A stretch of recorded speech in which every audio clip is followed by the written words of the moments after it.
The champagne was still cold in my hand when my phone rang, shattering what should have been the most peaceful moment of my life. My son's voice dripped with the kind of entitlement that comes from never having worked a day for anything. 24 hours later, I was standing in my own foyer, watching a parade of strangers track sand across my Italian marble floors like they owned the place. If you're watching this, subscribe and let me know where you're watching from. Let me back up to how this delicious mess started. 3 months ago, I sold Sterling Marketing Solutions, the company I'd built from nothing over 30 years. The buyers paid $2.8 million cash, and after taxes, I had enough to do exactly what I wanted: buy my dream beach house and disappear from the corporate rat race forever. The house was everything I'd fantasized about during those brutal 18-hour workdays. 6,000 square feet of weathered cedar and glass perched on the dunes of the Outer Banks, with panoramic ocean views and enough space to host my entire extended family for the holidays I'd been too busy to enjoy for decades. I'd been there exactly 8 hours when Brandon called. "No congratulations on your retirement, Mom," or "The house looks amazing." Just straight to business. "Mom, we need you to move to the guest room upstairs. Melissa's entire family is flying in tomorrow for a 2-week vacation. Her parents, her sister's family, her brother and his girlfriend. That's 11 people total." I actually laughed. "Brandon, honey, this is my house. If you want to vacation here, we can work out some dates." "No, you don't understand. We already booked their flights. They're expecting to stay in the master suite and the main bedrooms. The guest room has a perfectly good ocean view. You'll be fine up there." The casual assumption that I'd just comply left me momentarily speechless. This was the same son I'd put through business school, whose failed restaurant I'd bailed out twice, whose mortgage I'd helped with when his graphic design company nearly folded. "Brandon, I bought this house to relax and enjoy my retirement. I'm not running a hotel for Melissa's family." His voice turned cold in a way that reminded me uncomfortably of his father during our divorce negotiations. "Look, Mom, you've got this huge house all to yourself. It's selfish. And if you don't want to be reasonable about sharing it, well, I heard there's a very nice assisted living facility just down the coastal highway." The threat hung in the air like smoke from a house fire. My 35-year-old son was essentially telling me to accommodate his in-laws or face abandonment. Again. "I see," I said quietly. "And what if I refuse? Then I guess we'll have to reconsider how much help you actually need at your age. Living alone in such a big house, managing all that space. Maybe it's too much responsibility for someone in their mid-60s. After I hung up, I sat on my new deck watching the sunset paint the ocean in shades of amber and gold. The beauty should have been healing, but all I could think about was the satisfied smugness in Brandon's voice. He thought he'd cornered me, thought I was just another helpless old woman who'd caved to emotional blackmail. What Brandon didn't know, what I'd learned in 30 years of business, was that the best victories come from letting your opponent think they've already won.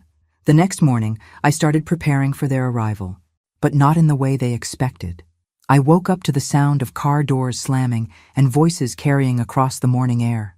Apparently, Melissa's family had decided to arrive at 7 a.m. without warning, because why would they consider that the homeowner might want advance notice? From my upstairs window, I watched a caravan of rental cars disgorge what looked like a small army. Melissa directed traffic like a general deploying troops, pointing toward different entrances and barking orders about luggage distribution. Her parents emerged from the first car, both wearing those aggressively casual vacation outfits that scream, "We're here to be served." What struck me most was how comfortable they all seemed. No hesitation, no glances toward the house wondering if they should knock first. They moved like people who'd been told this was their space now. I slipped on my robe and headed downstairs, curious to see how they'd handle actually encountering the homeowner. "Oh!" Melissa startled when she saw me, then quickly recovered. "Eleanor, Brandon said you'd moved upstairs already." "Good. The master suite gets the best morning light, and Mom has arthritis, so she really needs the ground floor bedroom." Her parents swept past me without introduction, wheeling their suitcases toward my bedroom like they were checking into a resort. Melissa's sister Rachel and her husband corralled their 2 teenagers toward the guest bedrooms on the second floor, while brother Kevin and his girlfriend claimed the den with the pull-out sofa. "Coffee's in the kitchen," I said mildly. Help yourselves. Oh, we brought our own supplies, Melissa chirped, opening my pantry and beginning to rearrange my carefully organized shelves. Mom's on a special diet and the kids are picky eaters. We'll just need you to clear out some refrigerator space. I watched her pile my groceries into a cardboard box like she was cleaning out an employee's desk.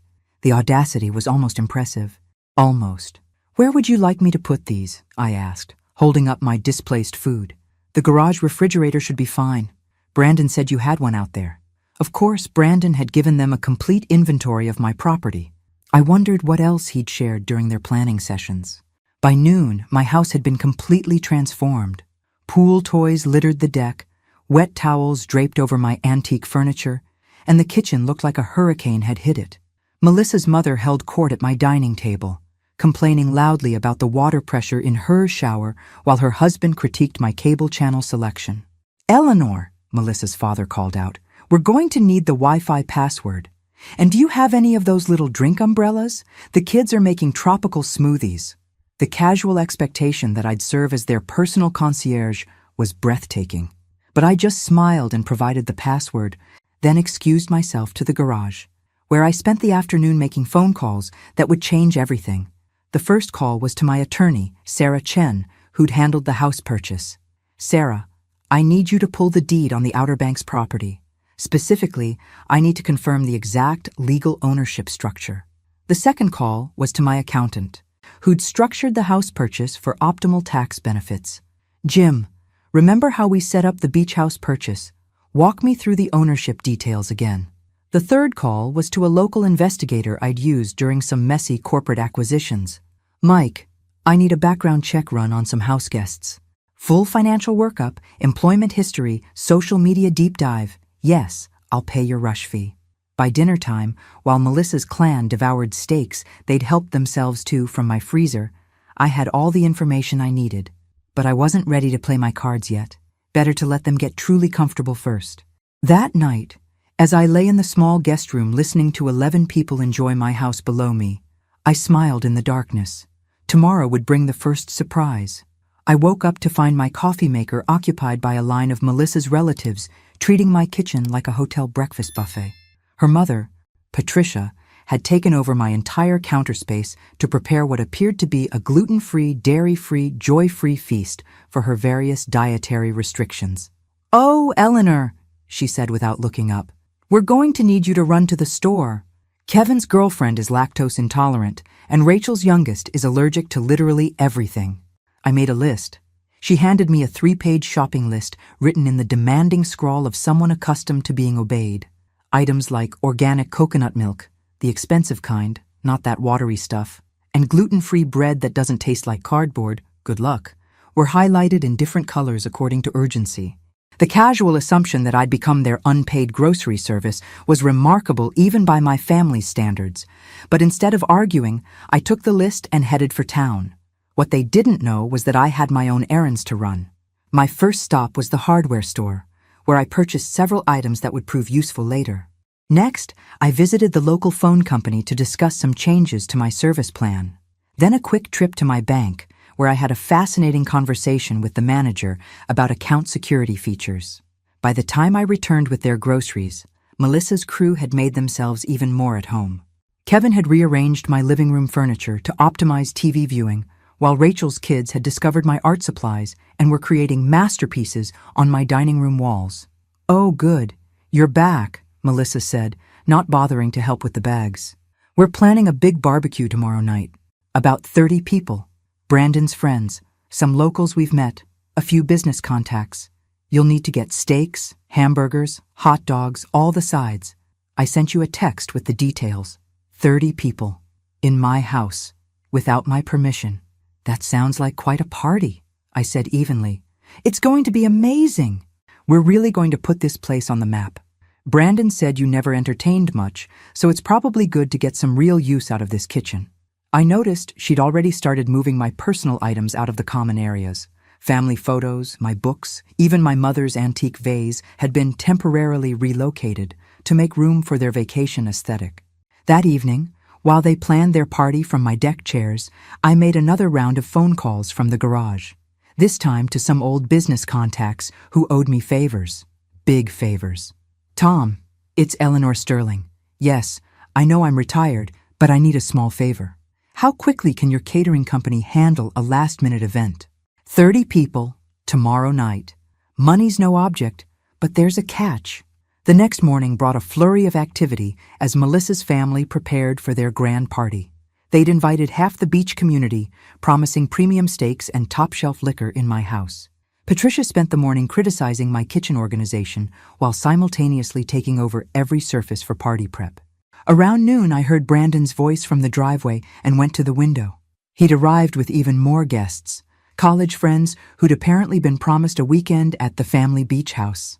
The casual way he distributed my spare keys to people I'd never met was particularly impressive. "Mom!" he called out when he saw me. "There you are. Hope you're ready for a real party. We've got some important people coming tonight. Business networking, you know? This house is perfect for making connections. Important people. In my house, for Brandon's networking opportunities." The irony was delicious.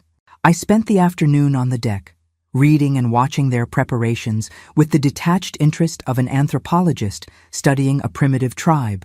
They'd completely taken over, transforming my peaceful retreat into party central, never once asking if I minded having my home invaded by strangers. Around 5 p.m., I excused myself to get ready for the evening. After all, I wouldn't want to miss their big party. What they didn't know was that I'd prepared a few surprises of my own. By 6 p.m., cars lined my driveway like a luxury dealership showcase. Mercedes, BMWs, and Range Rovers belonging to the important people Brandon had invited to network at his mother's expense. I watched from my upstairs window as strangers wandered through my garden, helped themselves to drinks from my bar, and settled into my furniture like they owned it. Melissa had outdone herself with the decorations, creating what she called beach house chic by rearranging 30 years' worth of my collected treasures. My grandmother's quilts were now casual throw blankets. My award plaques had been tucked away as too corporate, and she'd actually moved my personal photographs to the closet so they wouldn't clutter the aesthetic. The final insult came when I saw Brandon giving someone a tour, describing the house as the family property, and casually mentioning that he was handling all the management decisions now that I was getting on in years. At 64, I chose my outfit carefully for the evening, a simple black dress that had served me well during hostile corporate takeovers. If you're going to deliver devastating news, you might as well look good doing it. The party was in full swing when I made my entrance. Brandon held court on the deck, regaling his audience with stories about acquiring the beach house and his plans for maximizing the property's potential. Melissa flitted between groups, playing hostess with impressive confidence for someone who'd never paid a dime toward the mortgage. "Eleanor," Patricia spotted me first, her voice carrying that particular tone reserved for inconvenient elderly relatives. "There you are, dear. Could you check on the appetizers? I think they're running low." Of course, even at my own party, I was expected to serve as kitchen staff. Instead, I walked to the center of the deck and raised my voice just enough to catch everyone's attention. "Excuse me, everyone. If I could have just a moment?" The conversations gradually died as 30-plus strangers turned to look at the woman they'd been told was just the aging mother who came with the house. "I want to thank you all for coming to celebrate with us tonight. It's wonderful to see so many new faces enjoying this beautiful property." Brandon beamed, clearly pleased that his mother was finally embracing her role as gracious hostess to his networking event. "Before we continue," I said, pulling out my phone, "I have a few quick announcements." That's when the catering truck pulled into my driveway. Not the small, discreet catering company you might expect for a beach barbecue. This was Tom Morrison's premium event services, complete with uniformed staff, a full mobile kitchen, and enough equipment to service a corporate gala. "What's that?" Melissa asked, her hostess smile faltering slightly. "Oh, that's dinner," I said cheerfully. "I thought since we were having such a large party, we should do it right. Prime rib, lobster tails, champagne service, the works." Brandon's expression shifted from pleased to confused to worried in the span of 10 seconds. Premium catering for 30 people wasn't cheap, and he was apparently doing math in his head. "Mom, we already bought steaks." "Oh, don't worry about those. We'll save them for another time." I turned to address the crowd again. The catering staff will be setting up shortly, so if everyone could just give them some space to work. Tom Morrison himself approached, clipboard in hand and wearing the kind of satisfied expression that comes from being paid double his usual rate for a rush job. Ms. Sterling, where would you like the champagne station? The champagne station? Brandon's voice cracked slightly. Right by the pool, Tom, and make sure everyone gets the good stuff. Dom Perignon, not the house champagne. I could feel the crowd's energy shift from casual party to something more expensive. These were people who recognized quality when they heard it, and Dom Perignon was definitely not backyard barbecue fare. The catering staff moved with military precision, transforming my deck into an elegant dining area complete with linens, crystal, and silver service. Within 30 minutes, what had been a casual cookout became a high-end dinner party with a price tag that would make most people's mortgage payments look reasonable. Mom? Brandon pulled me aside, his networking smile replaced by panic. What's this going to cost? I smiled sweetly. Don't worry, honey. It's all taken care of. What I didn't tell him was exactly how it was being taken care of. That revelation would come later.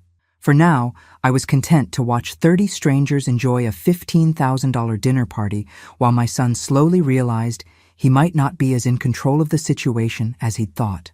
The morning after the party brought a reckoning that was almost worth the champagne hangover. I found Brandon and Melissa huddled over their phones at my dining table, frantically calling credit card companies and checking bank balances while surrounded by the remnants of last night's extravaganza. Empty Dom Perignon bottles lined the counter like expensive soldiers, while the catering bill, which I'd left conveniently on the kitchen island, created a paper trail of fiscal reality that had apparently sobered them both considerably. $15,000, Melissa whispered, staring at the invoice like it might spontaneously combust. For one dinner party. Brandon was on his third phone call to his bank, trying to explain why he needed his credit limit raised by exactly $15,000. The conversations weren't going well. Good morning, I said brightly, pouring myself coffee from the expensive machine they'd commandeered 3 days ago. How's everyone feeling after the big party? Mom, we need to talk. Brandon's voice had the strained quality of a man watching his financial future circle the drain. About that catering bill. Oh, wasn't it wonderful? Everyone raved about the lobster. Tom Morrison really outdid himself. We can't afford $15,000 for one dinner party. I tilted my head thoughtfully. That's strange. I was under the impression you were handling all the management decisions for this property now. At least, that's what you told all those nice people last night. The color drained from his face as the implications sank in. If he'd publicly claimed management responsibility for the house, then logically, he'd be responsible for its expenses as well. But Mom, I never actually said, oh, but you did. Several people mentioned how impressive it was that someone your age had acquired such a beautiful property and was managing it so professionally. I took a sip of coffee, savoring both the blend and the moment. They were particularly interested in your business model. Using family assets for networking events was quite innovative. Melissa's mother, Patricia, chose that moment to emerge from my master bedroom, wearing my robe and carrying my favorite coffee mug. Eleanor, dear, we're going to need fresh towels. And the Wi-Fi is running slowly. Can you call someone about that? The casual entitlement was breathtaking, even after 3 days of constant examples. But before I could respond, my phone rang. Eleanor Sterling, this is Janet Morrison from Coastal Properties Real Estate. I have some questions about the beach house listing. Beach house listing? I put the call on speaker, curious where this would lead.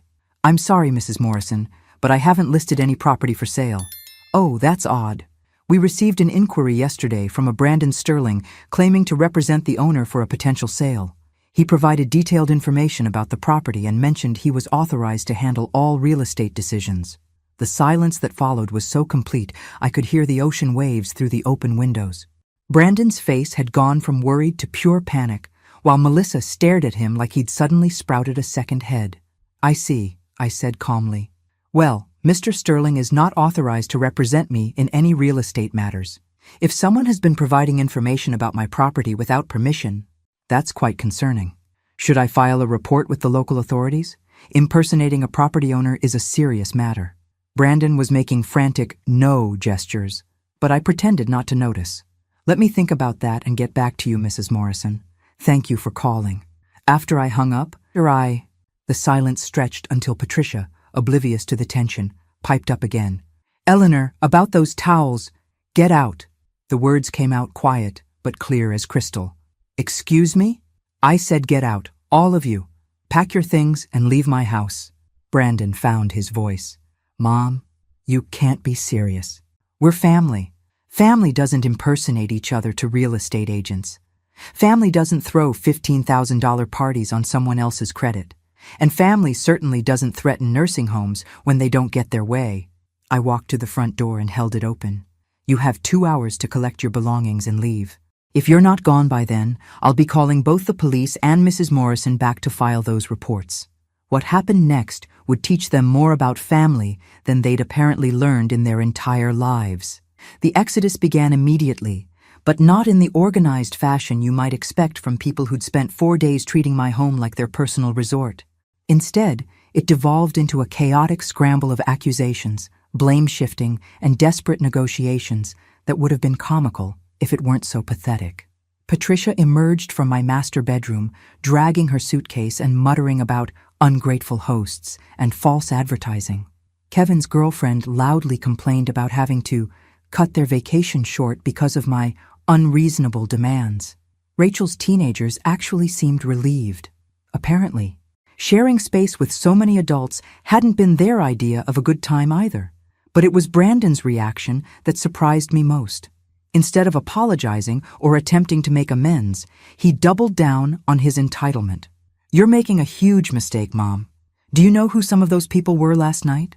I was building valuable business relationships, networks that could benefit the whole family. The whole family? I raised an eyebrow. You mean the family you threatened to dump in a nursing home if I didn't comply with your demands? Melissa tried a different approach, switching to her most manipulative voice. Eleanor, I think we got off on the wrong foot here. Maybe we can work something out. Split the house time? Shared expenses? Shared expenses? I almost laughed. Like the $15,000 you can't afford to pay? Or the groceries I bought for your family's special diets? Or perhaps the utility bills that tripled when 11 people moved in? That's when Brandon played what he clearly thought was his ace card. Fine, but you're going to regret this. You think you can just live in this huge house all alone? At your age, what happens when you fall? When you can't manage the upkeep, you're going to need family, and we won't be there. The threat hung in the air like smoke, and I could see him thinking he'd won. That he'd successfully backed me into a corner with the specter of elderly helplessness and isolation. What Brandon didn't realize was that he'd just handed me the perfect opportunity to deliver the piece de resistance. You know what, Brandon? You're absolutely right.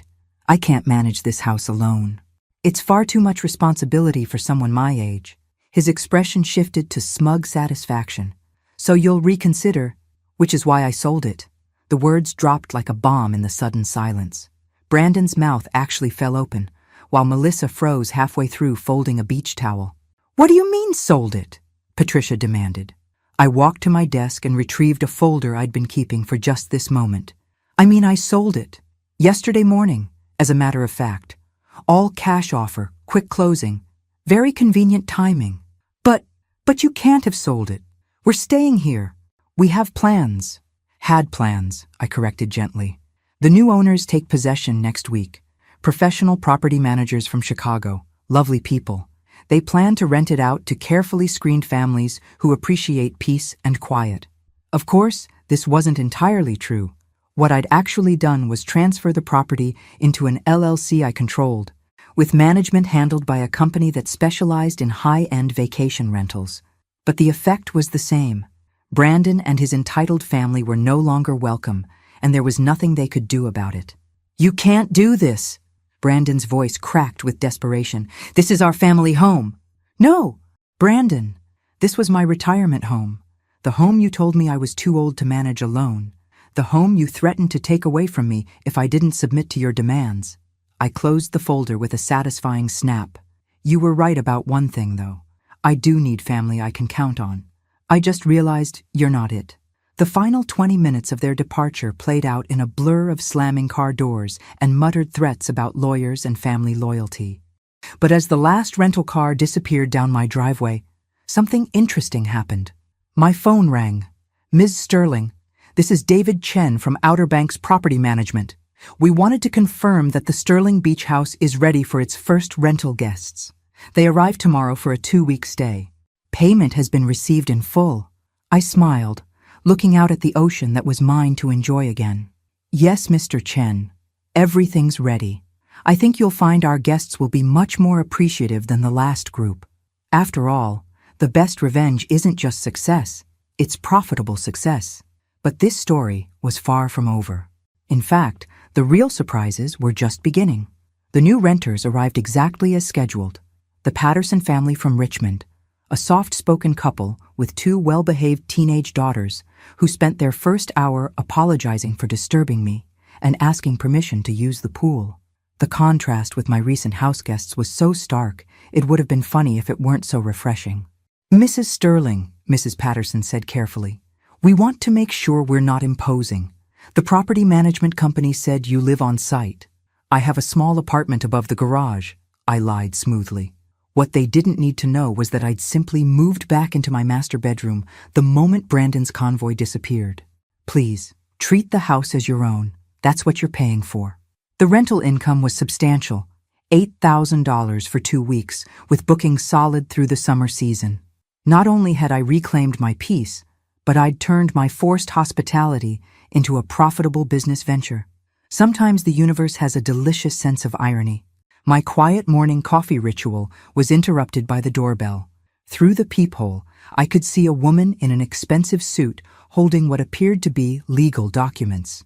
This should be interesting. "Ms. Sterling, I'm Rebecca Walsh from Walsh, Henderson & Associates. I represent your son Brandon Sterling in a property dispute matter." Of course he'd hired a lawyer. I should have expected this, though I was impressed he'd managed to scrape together legal fees, given his apparent cash flow problems. "What can I do for you, Ms. Walsh?" "My client believes there may have been some irregularities in the recent property transfer. He's concerned about elder abuse, specifically financial exploitation of a vulnerable family member." The audacity was breathtaking. Brandon was actually trying to claim I was mentally incompetent after I'd outmaneuvered his attempted takeover of my home. I had to admire the strategy, even as it infuriated me. "I see. And what exactly does your client consider irregular about a property owner making decisions about their own asset?" "Well, the sudden sale, the isolation of family members, the apparent confusion about property management." She consulted her notes. "My client is particularly concerned about the emotional distress you may be experiencing following your recent retirement. Major life transitions can affect judgment. Emotional distress. They were going to try to paint me as a confused old woman having a breakdown. The fact that Brandon knew me well enough to craft this narrative made it particularly insulting. "Ms. Walsh, I appreciate your concern, but I'm curious about something. Did your client mention the $15,000 catering bill he authorized at my property? Or perhaps his unauthorized communications with real estate agents claiming to represent me?" Her confident expression flickered. "I'm sure there are explanations." "Oh, I'm sure there are. In fact, I think this conversation would be much more productive if we involved my attorney. She specializes in elder law. Actually, particularly cases involving financial exploitation by adult children." The color drained from her face. In the legal world, elder financial abuse was serious business, and the evidence trail Brandon had left was extensive. Credit card charges, witness statements from the catering company, recorded phone calls with real estate agents. It would make a prosecutor's job remarkably easy. "Perhaps we could arrange a meeting to discuss this matter more thoroughly." "Perhaps we could. I'll have Sarah Chen's office contact you to schedule something appropriate." After she left, I called Sarah immediately. "Eleanor, I was wondering when I'd hear from you about this. Brandon's lawyer called yesterday, fishing for information about your mental capacity. I told her that in 30 years of representing you, I'd never met a sharper businesswoman. He's really trying the incompetence angle? Classic desperate move. The problem is, you've got documentation for everything, witnesses to his behavior, and a paper trail that makes him look like he was systematically exploiting you. If he pushes this, It's going to backfire spectacularly. But as I hung up the phone, I couldn't shake the feeling that Brandon wouldn't give up this easily. He'd invested too much pride in his attempted power play to retreat gracefully. I was right to be concerned. What I didn't know was how far he was prepared to go. The first sign that Brandon was escalating came 3 days later when Mrs. Patterson approached me with obvious discomfort written across her face. "Mrs. Sterling, I hope you don't mind me mentioning this, but a young man came by yesterday claiming to be your son. He seemed quite upset and wanted to know our rental rates and booking schedule." My blood chilled. Brandon was investigating my rental arrangements, which meant he was looking for angles to attack the property transfer. "What did you tell him?" "Nothing, of course. It seemed inappropriate to discuss your business with someone we hadn't been introduced to, family or not. But he was quite persistent. He mentioned something about health concerns and your ability to manage such a large property." The manipulation was textbook Brandon. Plant seeds of doubt about my competence with my own tenants, hoping they'd report concerns to the property management company or local authorities. The strategy was clever and absolutely infuriating. "Mrs. Patterson, I appreciate you handling that situation with discretion. If he returns, please don't hesitate to call the police. I haven't authorized anyone to inquire about my property management decisions." That evening, I received a call that confirmed my worst suspicions. "Mom, we need to talk." Brandon's voice carried a smugness that set my teeth on edge. "I've been doing some research into your recent decisions." "Such as?" "Such as the fact that you're running an unlicensed bed and breakfast out of a residential property. Do you know what the zoning violations alone could cost you? And the liability issues if something happens to one of your tenants?" The threat was clear. Comply with his demands or face regulatory harassment that could shut down my rental operation and potentially cost me the house. Interesting theory. Interesting. "Brandon, did your research also discover that the property is properly zoned for short-term rental use and fully licensed through Dare County? Or that my insurance policy specifically covers vacation rental activities?" The silence that followed was gratifying. Of course, I'd done my homework before setting up the rental operation. 30 years in business had taught me to anticipate every possible complication. You can't keep me away from my own family's property forever. It's not your family's property. It never was your family's property. It's my property, which I purchased with my money, and which I can dispose of however I choose. We'll see about that. The line went dead. But the threat lingered. Brandon was clearly building towards something bigger than legal challenges or zoning complaints. 2 days later, I discovered what. I was enjoying my morning coffee on the deck when a van pulled into my driveway. The logo on the side read Coastal Elder Care Services, and the woman who emerged wore scrubs and carried a clipboard with official-looking forms. "Mrs. Sterling? I'm Janet Torres, a social worker with Adult Protective Services. We've received a report of potential self-neglect and possible exploitation by caregivers. I need to conduct a welfare check." My son had called Adult Protective Services on me. He'd reported his own mother as a potentially abused elder in need of government intervention. The sheer viciousness of it took my breath away. "Of course," I said calmly, though my hands were shaking with rage.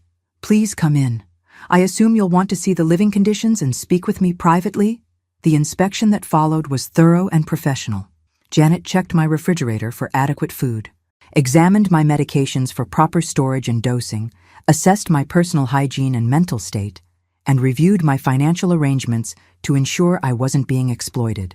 What she found was a well-maintained home, a clearly competent elderly woman, and rental documentation that demonstrated sound business judgment rather than exploitation. "Mrs. Sterling, I have to ask about the person who filed this report. They claimed you were being isolated by caregivers and pressured into financial decisions you didn't understand. The person who filed this report is my son, who is angry that I refused to let him use my home as a free vacation rental for his extended family. When I declined his demands, he threatened to put me in a nursing home. Now, he's apparently decided to involve the government in our family dispute." Janet's expression hardened. "Are you saying this report was filed maliciously?"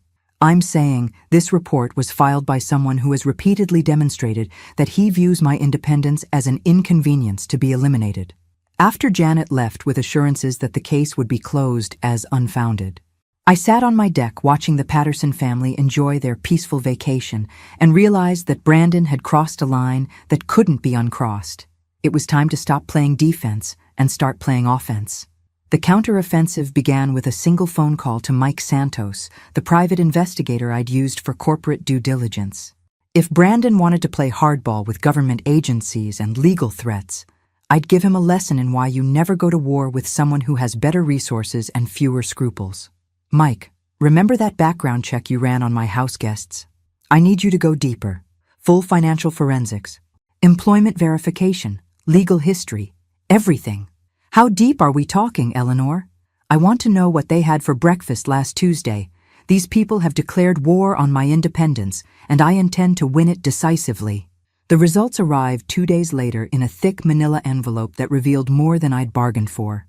Brandon's graphic design business was 3 months behind on rent and facing eviction. Melissa had maxed out 4 credit cards funding their lifestyle, including the beach vacation at my house. Most interesting of all, they'd recently applied for a home equity loan against their house using projected inheritance from my estate as collateral. They'd been counting on my death, or incapacitation, to solve their financial problems. But the real bombshell came on page 12 of Mike's report. 6 months ago, Brandon had visited 3 different elder law attorneys, asking about conservatorship proceedings for an elderly parent with declining judgment. He'd been planning this takeover long before our confrontation about the beach house. The casual cruelty of it was staggering. While I'd been celebrating my retirement and looking forward to spending time with family, my own son had been researching how to have me declared incompetent so he could control my assets. I called Sarah Chen immediately. Sarah, I need you to prepare some documents. A restraining order application, elder abuse charges, and I want to explore filing a lawsuit for attempted financial exploitation. Eleanor, are you sure you want to escalate this far? Family court battles can get very ugly. He called Adult Protective Services on me, Sarah. He tried to have the government declare me incompetent based on lies. This stopped being a family dispute when he decided to destroy my reputation to get his hands on my money. That afternoon, while the Patterson family enjoyed their last few days of vacation, I implemented phase 2 of my strategy. I'd learned long ago that the best way to defeat an adversary was to remove their motivation for fighting. The first call was to Brandon's landlord, a commercial property manager I dealt with in my business days. A few strategic questions revealed that Brandon was indeed facing eviction and had been making increasingly desperate promises about upcoming family funds to buy time. The second call was to the credit card companies. As someone who'd spent years managing corporate finances, I knew exactly how to phrase concerns about potential fraud without making accusations I couldn't prove. By evening, Brandon's world was unraveling with the systematic precision of a controlled demolition. His phone call came at exactly 6:47 p.m. "What did you do?" His voice was raw with panic. I protected myself from further harassment by ensuring the relevant authorities have accurate information about your financial situation and recent activities. "You destroyed my business, my credit, everything. I documented your behavior for legal proceedings. If your business and credit are destroyed, perhaps you should examine the choices that led to that outcome. You can't do this to family." "You're absolutely right, Brandon. You can't do this to family. You can't threaten them, exploit them, or try to have them declared incompetent for your financial benefit. I'm glad we agree on that principle." The silence stretched until he spoke again, his voice smaller than I'd heard since he was a child. "What do you want?" Finally, the question I'd been waiting for. The moment when he realized he'd overplayed his hand and needed to negotiate rather than demand. "I want you to disappear from my life, Brandon, permanently. No more phone calls, no more legal threats, no more showing up at my property or harassing my tenants. In exchange, I won't press charges for the Adult Protective Services fraud or the credit card expenses you can't afford. And if I don't agree, then we'll let a judge decide whether your behavior constitutes elder abuse. And you can explain to a courtroom why you thought threatening your mother with a nursing home was appropriate leverage for free vacation accommodation." I could hear him breathing on the other end, calculating odds and outcomes. "I need time to think. You have 24 hours. After that, my attorney files the paperwork. And this becomes a public record that will follow you for the rest of your life." But as I hung up, I knew Brandon well enough to predict his next move. He wouldn't accept defeat gracefully. He'd try one final gambit, and when he did, I'd be ready. Brandon's final move came exactly 18 hours later, and it was more vicious than I'd anticipated. I discovered it when Mrs. Patterson knocked on my door, her face pale with distress. "Mrs. Sterling, I'm so sorry to bother you, but we've had some disturbing calls.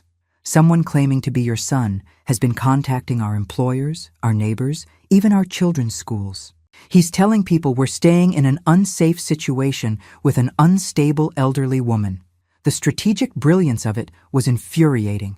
Brandon couldn't attack me directly anymore without risking criminal charges, so he was attacking my tenants instead.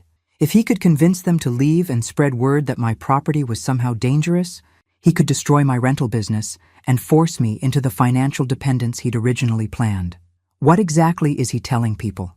That you're mentally ill, that you've been making irrational decisions, that we're in danger staying here. He even suggested we might be enabling elder abuse by paying rent to someone who's clearly incompetent. Mrs. Patterson handed me a notebook where she'd carefully documented the calls, including times, numbers, and the specific claims Brandon had made. The woman had inadvertently created a prosecutor's dream file of harassment evidence. "Mrs. Sterling, we don't want to get involved in family disputes, but this behavior is affecting our jobs, our children's schools. We may need to cut our vacation short." Of course they would.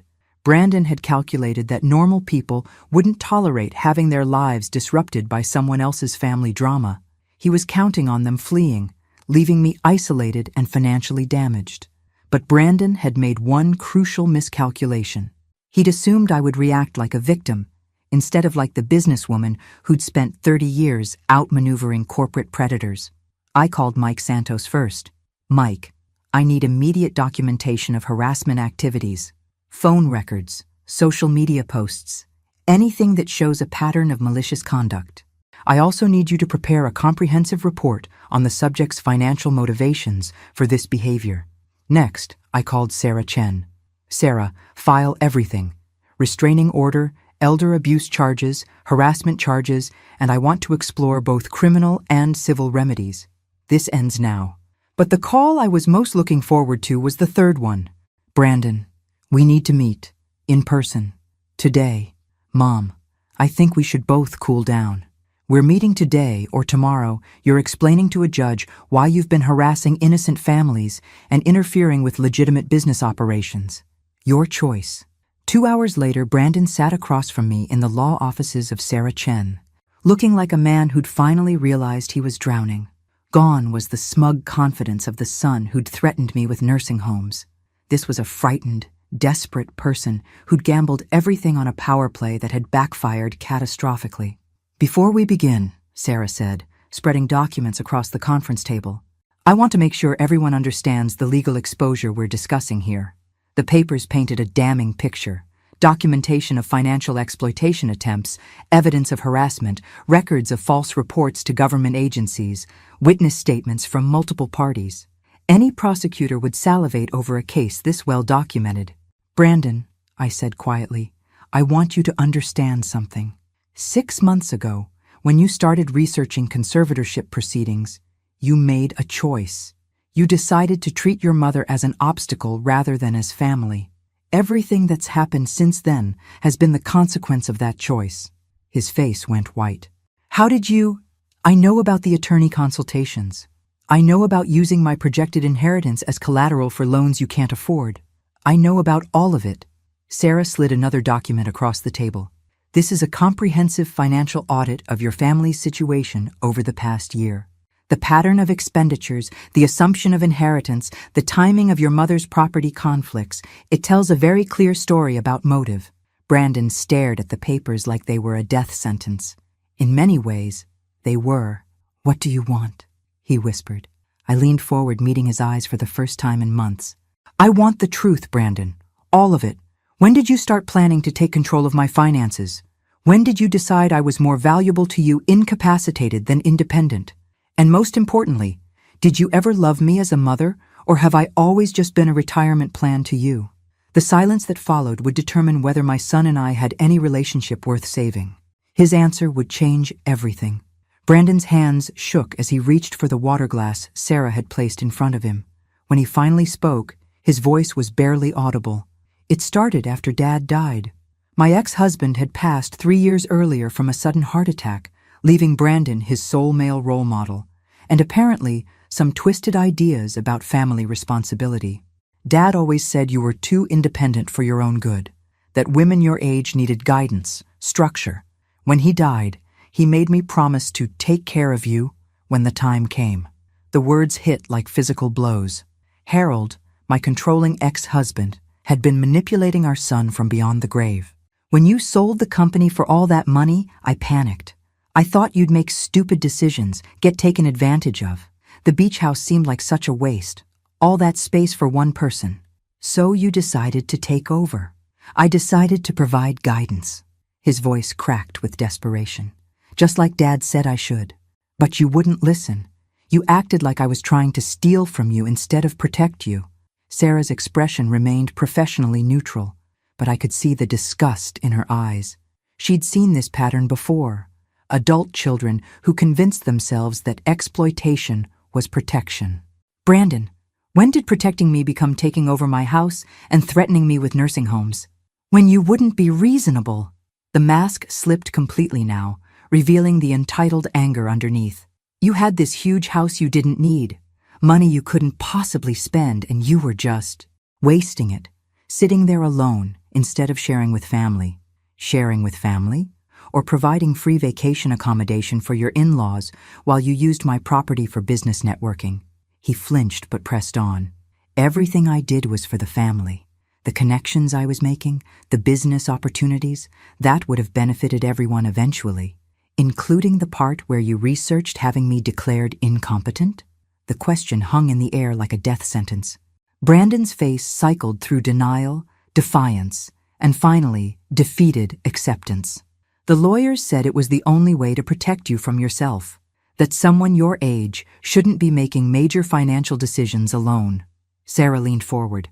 Mr. Sterling, did any of these lawyers suggest that your mother showed signs of actual cognitive decline? Or were you shopping for legal opinions that matched your desired outcome? The silence was answer enough. I stood up, suddenly exhausted by the whole pathetic spectacle. This was my son, the child I'd worked 2 jobs to support, whose scraped knees I'd bandaged, whose failures I'd funded repeatedly, and he'd been planning to destroy my independence for his own benefit while convincing himself it was for my protection. Sarah, proceed with all legal remedies. I want restraining orders, I want harassment charges filed, and I want a comprehensive legal barrier between this person and my life. Mom, wait. You're not my son anymore, Brandon. Sons don't research having their mothers declared incompetent. Sons don't threaten nursing homes when they don't get their way. Sons don't call government agencies to report their own parents as abuse victims. I turned to face him one final time. You want to know the ironic part? If you'd simply asked to visit the beach house occasionally, I would have said yes. If you'd been respectful, grateful, kind, I would have shared everything with you eventually. But you couldn't wait for generosity. You had to take control. His face crumpled. I can change. We can fix this. No, we can't. Trust, once broken this completely, can't be repaired. You've shown me who you really are, and I believe you. I walked toward the door, then paused. Oh, and Brandon? That $15,000 catering bill you authorized? I've decided not to pay it. Since you publicly claimed management authority over the property, the catering company will be pursuing you for payment. I'm sure your lawyer can explain your legal exposure for unauthorized contracts. 6 months later, I received a wedding invitation from the Patterson family. Their oldest daughter was getting married, and they'd asked if they could hold the ceremony at that beautiful beach house where we had such a peaceful vacation. The rental income from wedding events, it turned out, was even more lucrative than vacation bookings. Brandon sent one final letter through his attorney, a formal apology that requested visitation rights and suggested family counseling. I had Sarah respond with a simple statement: Ms. Sterling has moved on with her life and wishes you well in yours.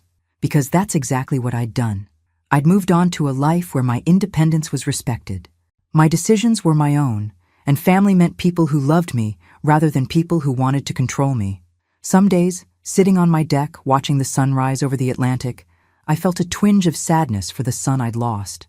But mostly, I felt gratitude for the life I'd saved. My own.